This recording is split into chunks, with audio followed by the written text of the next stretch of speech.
शहर के प्राचीन विठल मंदिर में आज आषाढ़ी एकादशी के अवसर पर भगवान विठल एवं रुक्माई के दर्शन करने सुबह से ही हजारों श्रद्धालुओं की कतार दिखी। शहर के प्रसिद्ध विठल मंदिर में आज आषाढ़ी एकादशी के अवसर पर मंदिर में भगवान विठल एवं रुक्माई के दर्शन के लिए सुबह से ही भक्तों का तांता लगा था। आज सुबह भगवान की विधिवत पूजा अर्चना की गई, जिसके बाद हजारों की संख्या में श्रद्धालु मंदिर दर्शन करने पहुंचे।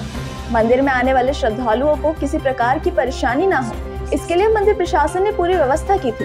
रिमझिम बारिश होने के बावजूद श्रद्धालु भगवान के दर्शन हेतु मंदिर में पहुंच रहे थे। आज के दिन भगवान विठल रुक्माई को बेल पत्र तथा तुलसी की माला चढ़ाई जाती है। इसका एक अलग महत्व है। इसी के साथ मंदिर में रखी संत तुकोबा की मूर्ति की भी श्रद्धालु पूजा अर्चना कर रहे थे। सुबह से ही पुष्पमाला अर्पण कर दर्शन, साथ ही महिला मंडल की ओर से भजन, हरिपाठ एवं आरती की गई।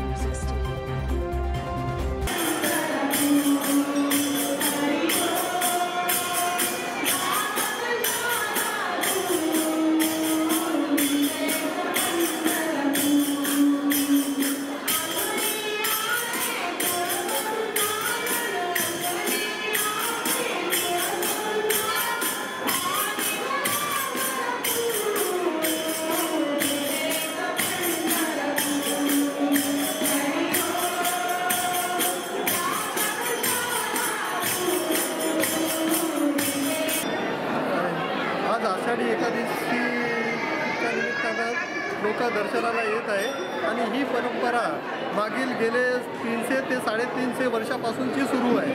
ते खूप पुरातन मंदिर आहे आणि आज एकादशीला कमीत कमी 20 ते 30 हजार लोक दर्शनाला येण्याची शक्यता आहे आणि हा कार्यक्रम सकाळपासून 6 वाजेपासून दर्शनाची रांग सुरू झालेली आहे आणि ही रांग आज सायंकाळी 9:30 वाजेपर्यंत लोक दर्शनाला येतील आणि आज सायंकाळी 7 वाजता भजनाचा सुद्धा कार्यक्रम आहे आणि आज